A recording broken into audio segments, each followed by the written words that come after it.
Hey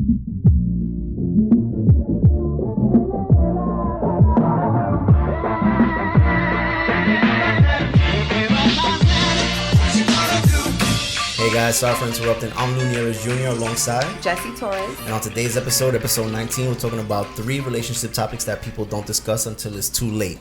And before we get into that, I want to say thank you guys for tuning in. This is 19. And if this is your first time viewing or listening to our podcast, please consider subscribing. And if you have any questions, please feel free or feedback, leave a comment below. And thank you for watching. Yes, press like. So the first topic is being faithful hard. Mm-hmm. And I feel that for me, being that I've come out of relationships that were long, I never really had short ones. I've had 5 year, 3 years. Long-term relationships. Yeah, long-term relationships. Mm-hmm. And I feel as you get older, in my opinion, I think it gets easier. Mm-hmm. I think as you're younger, you're still trying to figure things out. Mm-hmm. And even though you may love the person that you're with at that time in your life at a young age, I still think, and this may not be for everybody, but I still think that there's a lot of curiosity, like, oh, what else is out there? And then even with social media, it's a lot easier to receive that content rather than, I know this makes sound that I'm old, but before social media was like whatever you saw in the street. You didn't have the access to view people. Now it's more like accessible where you're just like you're scrolling and you're swiping. Yeah, and that's not even including dating apps, because even if you had, like, you're in a relationship and you had a dating app, then there's some questions that you need to really consider. Yeah. Are you ready to be in a relationship? You shouldn't even be having that in your phone. But nonetheless, I feel that straight to the point, is being faithful hard? No. Especially if you're in a committed relationship and you love the person that you're with, being faithful is easy because you don't care for anyone else but the person you're with, to be honest. And I feel as you're doing everything right, and keeping each other communicating and just keeping each other's love tank, like, filled up with, we could talk about that some other time. Yeah. But as long as you're communicating, getting each other's message across, what's your needs and all that, I think there's no reason to have any issues with, like, making it hard, unless you really have a problem where you're not really committed and you don't wanna, like test the water somewhere else, and you feel like there's like an emptiness in the relationship, then I think that's when it's hard to be faithful. I think also too, when you're in that relationship and things are rocky and you guys are not communicating like you were discussing, it's easier for you to fall out of faithfulness, right? Yeah. Am I saying the right word? I don't even know if that's a right word, but to fall out of that love and then start looking for what's lacking in someone else. So it becomes more accessible. Wandering. Yeah, you start wandering. So it can be, an old friend, an old fling, or old relationship, or something new, but something new that you're entertaining, not thinking anything of it, but then it like switches, right? Because if you're entertaining it, then it switches to something else, and then I think also doors. Too, like, there's a saying, right, where it says the cheating doesn't begin in the bedroom. Yeah, it's more of those intimate conversations that you have with someone that you're not sharing with your significant other. And I was a victim of that in my previous relationship. I was having conversations with a coworker at work about all my problems instead of discussing it with the woman I was with. I'm confiding in this woman and she's telling me all the right things that I want to hear, and I don't know if she's doing it necessarily to get me out of the relationship that I'm in, or maybe she is that person, and then I like to hear those things, so I'm like, well, my girl doesn't do that. My girl doesn't do this. She's filling your tank, that little whatever emptiness you're feeling from your relationship. When you're going to somebody else, even to vent out, you're opening those doors, and you're liking that feeling or that conversation. There's something that you're liking, and you're like, I want that. That's when it pushes your significant other to the side, because now you're seeing something better, and that's how it starts. So it does say it.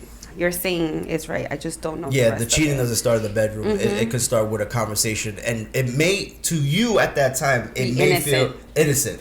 But then as time goes on, it becomes more intimate, where now you're sharing things that you're not sharing with your significant other. And once you have to hide from your significant other, that's when you know that something's not right. And it happened to me, to be honest. Like, I wasn't messing with the woman. I didn't have sex with her. but we would text a lot at work. We're at the same job, but she was doing something else and I was doing, so we were not in the same place at the same time, so we would share text messages, and then sometimes we will call each other. And my girl at the time will be at work and she'll call me, she'll tell me about her relationship, I'll tell her about mine. And then she saw the phone calls in the call log. I don't know how she did it. She might have called up or saw it on the internet because we shared a phone bill, and she's like, oh, who's this person? And my thing is like, damn, she called me, and then in my mind I'm like, but I didn't do nothing, not knowing that having those intimate conversations about others' relationships and comparing, that's in a sense of cheating. And then it leads to like, oh, what's cheating and what's not. Yeah. Well, if you have to hide it and you're having side conversation, which is, there's a lot of conversations at work where, you know how you have work husbands and wife and work wives. I'm glad I don't talk to nobody at my job. You know, that's how conversations, and those are things that trigger. Like, you know, I shouldn't step out of our relationship to talk to somebody else about our relationship at all. If I have a problem with you, then I discuss it with you. Like, nobody, unless it's a therapist that I'm going to. Yeah, so let me ask you a question. It may be off or on topic, but I should have got water because I'm talking a lot. But we usually do. You want coffee? No, I don't want coffee, especially not from that mug. But even though they didn't make it. Sorry, go ahead. Anyway, so I feel that there are different levels, right, of cheating.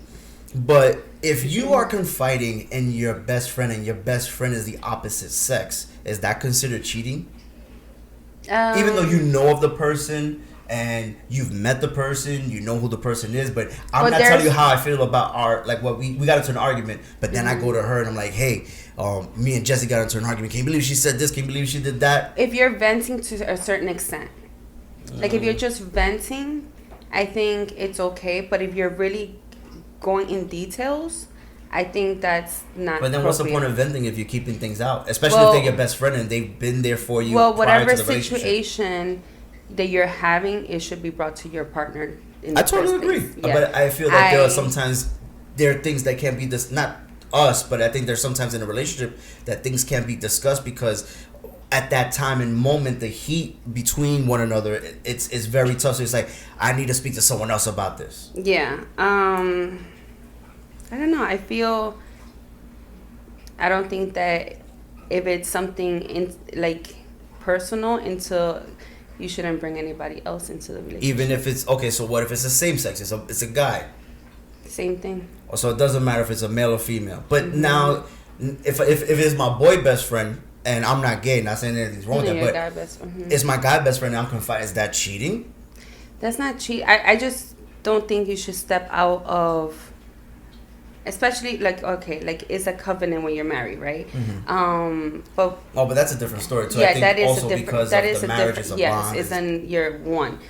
But even as a couple, building up for that, I think there's certain things you can vent to your friends, and you're just like, you know what, I need to let this go, and they may give you their own opinion, but there's certain things that if it's really deep, it still needs to be talked to the other person.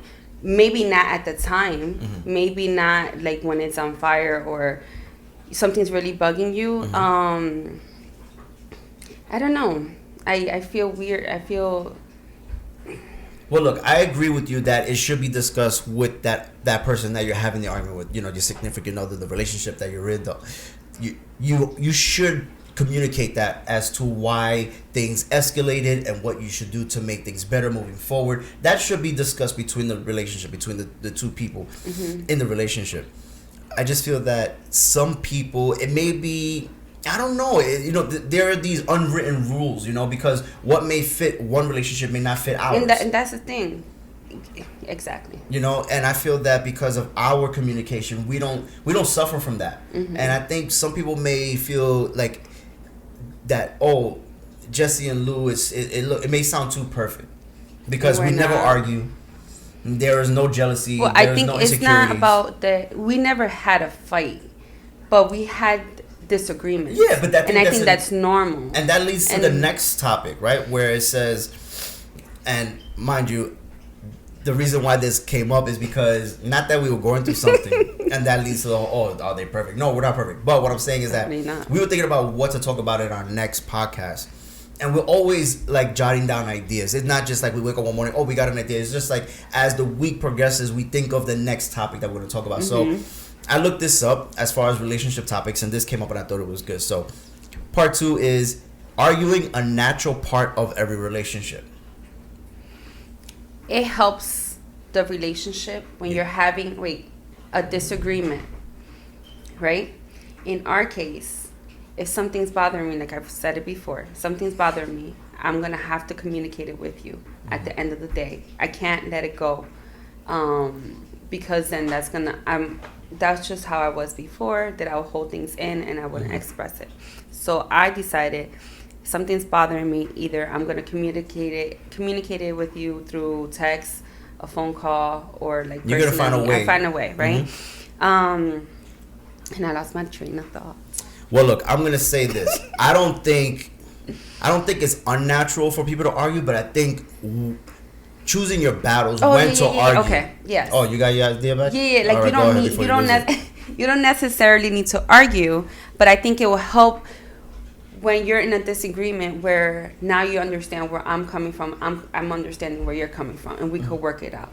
But it doesn't always work that way, and that's the thing. I think from outside looking in, it's hard because we are in our relationship and we don't argue, right? So it doesn't really pertain to us. It's not that it's not natural, because we've been in relationships prior, and sometimes arguing is part of the relationship because you're gonna disagree, and if you're not level-minded, I guess you could say, between the two parties, it can escalate and that can cause an argument. But should that ruin the relationship? No. Is it natural that arguments happens? Yes. But like you said before, picking your battles. Yeah, right? Yeah. So you're picking your battles, and it's like, all right, am I gonna argue over dishes, right?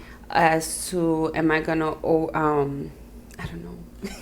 You see, because we don't argue, so she's trying to figure things out as she's speaking. But I can tell you from my past experiences that there were arguments about, taking care of the baby. Because when you're in a relationship and you have a child, that can be difficult. So the arguments can come up and rise from that. And this is the thing. We notice how our relationship is when we're not with the kids, and then when we are with the kids. And yes, it gets harder, right? Yeah. For us. But I think we keep learning every weekend that we're with the kids. Every time we're together as 5, we're learning more of how to deal with that. Yeah, because you got 3 different personalities. There's age differences. Then you have the twin thing. There's a lot of things that are involved in that group of And my parenting is different than your parenting in certain aspect. And, it's about learning, growing. But we don't necessarily argue about those things. Like, I will tell Jessie, you got to be harder with the girls, because she's very, I don't want to say soft, but her way of raising them, there's nothing wrong with it. But I feel that there are times where children can try and get over on you. My son tries to do it to me all the time, and obviously the girls try to do it to you as well. So I try to tell Jessie, hey, listen, you got to do this, you got to do that. And I think, I don't want to put anyone in a position, but I think if you weren't who you were, that would have led to multiple arguments. Like, who are you to tell me how to raise my own children? And just like that's right. It's right to say that, but I think it's how you say it, when you say it. I always said that. I always say it's not what you say, it's how you say it. How you're delivering your message. Yeah. Because you could say something and it comes off completely off. Yeah. And you could have, you could meant it well, but how you said it, your deliverance was horrible. Yeah. So all in all, I do think that arguing in a relationship it's natural, but it's not mandatory. Like, you don't need to argue for everything. You can actually have a discussion and sit with someone, and that's where the communication comes into play.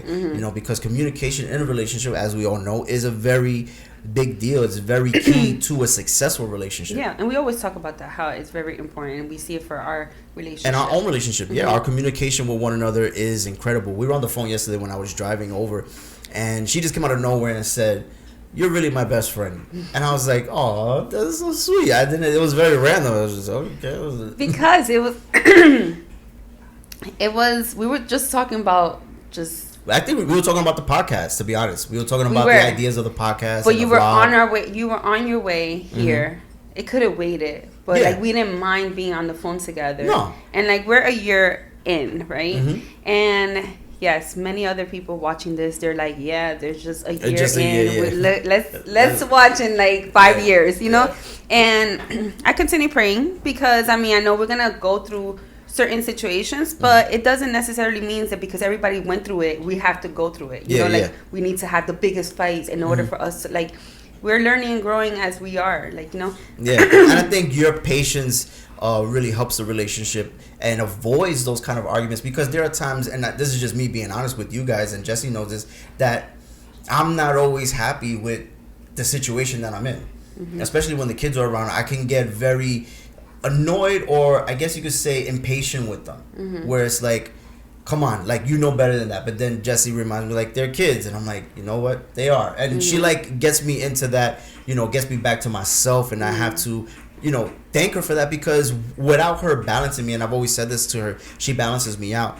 That communication, that guidance of how to continue the day without allowing it to take over me mm-hmm. is very important. She could have sat there and argued me like, oh, why you always like this every time we're together with a kid? She don't do that. So it's a balance between one another, where it is. We don't have arguments just to have but arguments. That's exactly like how I'm a little softer with them, mm-hmm. but you're a little more stern with mm-hmm. them. And we need that, because if you were soft and I was soft, then they're just going to run over us. Yeah. But they need that authority. And I don't try to tell them what to do and how to do it. No. I actually bite my tongue a lot. Yeah, and I think it's just about balancing each other out, parenting, and just be together. So on the third topic, it says... But I was saying something. You stop. Do you remember what you were going to say? No, exactly. God help me. Anyway. Topic. Did you guys notice he don't have his headphones? Yeah, I took off my... Well, for the people listening and the people watching, I took off my headphones because I wanted to give a little bit of a natural feel. Because I think it kind of felt weird. I have headphones on and she doesn't. It's like, why doesn't she have headphones on? I have headphones on to hear the audio. And the reason is that because I feel comfortable with the audio for me. As you can see, we threw ourselves off. What? We threw ourselves off this conversation. Well, yeah, no, real quick, before it goes completely off the rails, what I'm trying to say is that I have the microphone the way it is because I like the way my voice is projected the way it is. I know it covers my face a little bit, but Jessie has to have her mic a certain way because she doesn't like it to block her. Rightfully so. So I used to have my headphones on to distinguish the sound, but I trust her enough that the audio, I think, will be good and there will be no interruptions. So this is me taking off my headphones. So okay, sorry about that. Okay. Number 3. Is your significant other entitled to your relationship, to your social media passwords in a committed relationship? So I'm going to say it one more time because I messed up. Is your significant other entitled to your social media passwords in a committed relationship? How do you feel about that? I don't mind. I don't care. In our relationship, I don't care. I know in the past I'd be like putting crazy passwords. Yeah, like you gotta check which goes to the blood and your eyes. And I really don't care. Yeah, and the thing is, the reason I'm saying that is because in the past it was a rocky relationship, and I just didn't trust her because, as you know, in the beginning of the conversation, she went through the phone records, and I was like, you know what? I can't trust you with anything. I don't know what you're gonna go through. Mm-hmm. But then it goes, oh, what do you have to hide? I didn't have anything to hide at that time. I don't even think I had social media. It was my phone was locked, mm-hmm. and like you need to know. I had a Android at the time, so you used to like all these like dots and connect them, and mm-hmm. it'd be crazy, whatever. But the same thing with me. I used to I used to always hide my phone. Like, you see, I never hid it. I hid my phone, but like you put it on the couch, like, where's the phone? I don't know. I don't remember where I put it. It's just turn it over and that's it. Yeah. But with you I don't mind. But that's the thing. Like, we have each other's password. Yeah. But we don't go into our phones. No, it's not something that we're just like, oh, let me see your phone. Like. I don't it's not ever, like it's Friday. I need your phone. No, if you ever feel the need to do that, there's something going on in the relationship that you have to discuss. I don't think it has to be a discussion. But I think the question here is are you entitled? Does it like you have to give up the password? No. I don't think you're entitled. You're not entitled, but you're. But what's the reason for it? Yeah. So being that, like, oh, you're entitled, that means that there's something that you're hiding, so you should give the password. Like, I never asked you for your password for your social media. I know, I don't even remember your password for your phone, but I don't even care to go through your phone. Yeah. She probably don't remember the password to my phone. She don't remember what she did 5 minutes ago. No, but I'm always, I mean, even when I take your phone, I'm like, oh, let me use your phone real quick. Yeah, I'm because like, your phone's always dead. Like, it's charging. It's charging. Oh, it was charging. But yeah. But it's not that you're entitled. I think if you feel like you have to know, why do you have to know? But then that also goes back to like your past. How was your past relationships, or how your insecurities? But I think when you start a new relationship, you really, and it's hard, and I'm not lying, it is hard to let go of the past and start something new. Of course, because and you not don't know bring if that it's baggage. because you don't know, is it gonna go? Is it gonna be serious? Yeah. Is it not? But I think there's a point that And it's like, how long into the new relationship do you start giving out the passwords? Yeah. You know, there's a lot of levels to that whole entitlement, and then, you know, why, you know, should you have my phone password? But in reality, in my opinion, and this may not work for every relationship, people may feel entitled, like, I need my own privacy. Like, why do you need to know everything that I just think that if you are committed, you shouldn't have an issue with it. But it's not like you're entitled where it's like, it's the 6th month, it's now time to give me your password. Exactly. No, I don't think it should be like that.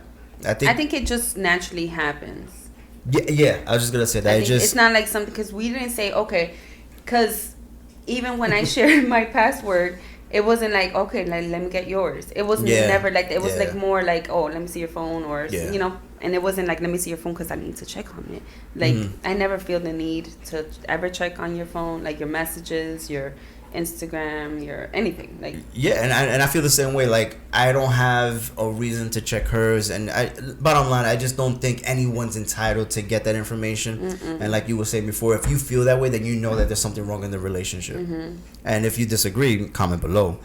You know, but I feel that in reality, the whole social media passwords, phone passwords, is not an entitlement. You give the person that information if you feel it's necessary. You don't have to.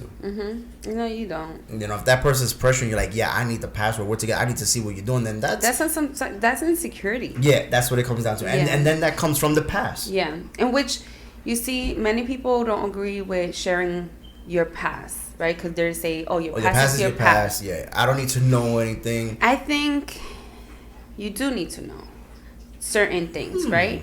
I think you do need to know, because you then know, and not just like your only relationships in your past, but like your childhood, because that's who you are, and there's certain triggers that you may have that came from your childhood, and had I not known that, I may press those, and then a reaction may come out of you. And that could be a whole different topic. Yeah, but I think that comes with the whole communication. Like, when you first start a relationship, I think the past is always brought up right from the beginning. Oh, yeah. Because I think that's how all you we started. have. Yeah, that's all you have. What can you talk about? You can't talk about the future. You just met each other. Like, how do you see us in 6 months? We're on our first date. I think it's the last date. Like, it don't work that way. Right? So you have to say, you have to talk about your past. Yeah, you have to talk about your past. You may not. Okay, and this is another thing, right? Like, it worked for us because we're not insecure, but I've even heard this before where people say you shouldn't even talk about your ex, because your ex is your past. You shouldn't bring it up, especially on the first date. And I agree. Now, I think if you're like talking their ears off about your ex. Well, yeah, like, oh, my ex used to make great rice and beans. And no, like, you're not over it. Like, it could go either way. Like, either you're still stuck on it, or you have like animosity towards them. Yeah, like, I couldn't believe she did this to me in the same restaurant. Like, then I'm like, wow, okay, so come back here. Check, please. Yeah, no, I'll pay. Yeah, no worry, I'll take an Uber. Right? You can go on your way. I'll find my own way home. It's nice knowing you. Please lose my number. But. You know, the past has to come up. I think it's best because it helps build that bond between the newcomer in your life, that new relationship. And this is the thing, because you could talk to me about your past, right? Oh, and I'm surprised but I think also you haven't retaliated on me. Within time, you would know if that's your truth. Oh yeah, and I'll tell you that because I was talking to Jessie. Oh my god, I hate that I talk to her so much. But I was telling Jessie yesterday on the phone about a previous relationship. I'm like, oh, I don't think I've ever told you about this. And then she's like, yeah, she did this, and I'm like, wow, I told you about that. And person. He says, I don't have great memory. Maybe she only remembers the exes, so she's like, yeah, I remember all of them. It's like, girls. Yeah. So, what? Yeah, but I do think it's important that you keep that communication open. You don't have to give up your whole life right in the beginning. It gradually becomes open with one another, and it's not something that it needs to happen. Mm-hmm. And this is just relationship. We haven't got to the marriage point because we're not married. We don't know what it's like to be married. Mm-hmm. Some people may look at marriage as death sentence. Some people will say that, and I think that's a little extreme. Yeah. Because then maybe you shouldn't have gotten married with the person, and if it's a death sentence, maybe you should divorce the person, and maybe find a new death sentence. I don't know, but my thing is, long story short, relationships shouldn't be this hard. If you have to, I feel my cheeks like red. Okay. Wow. Sorry. This is you need your own show, like Random Jessie Thoughts. Or Jessie's Random Thoughts, because that just came out of nowhere. Maybe we should consider that. Yeah, no. You made me lose my train of thought. Sorry. Listen, at the end of the day, relationships shouldn't be this hard. No. It should be very easygoing, very loving, a lot of laughter, a lot of fun. And, of course, through that journey, you're going to hit some bumps in the road. And there are things how you deal with those is going to... It's going to make your bond stronger. Yeah. And I'm grateful that we haven't had any crazy arguments, but I can't even say I'm prepared because you never know what the argument's going to be about, so I'm just glad that we are understanding of one another. We are very communicative with one another. Like, we get to really sit down and discuss how we feel, and we don't shy away from that. There are times where I have to tell Jessie, come on, just say it. She'll eventually will say it.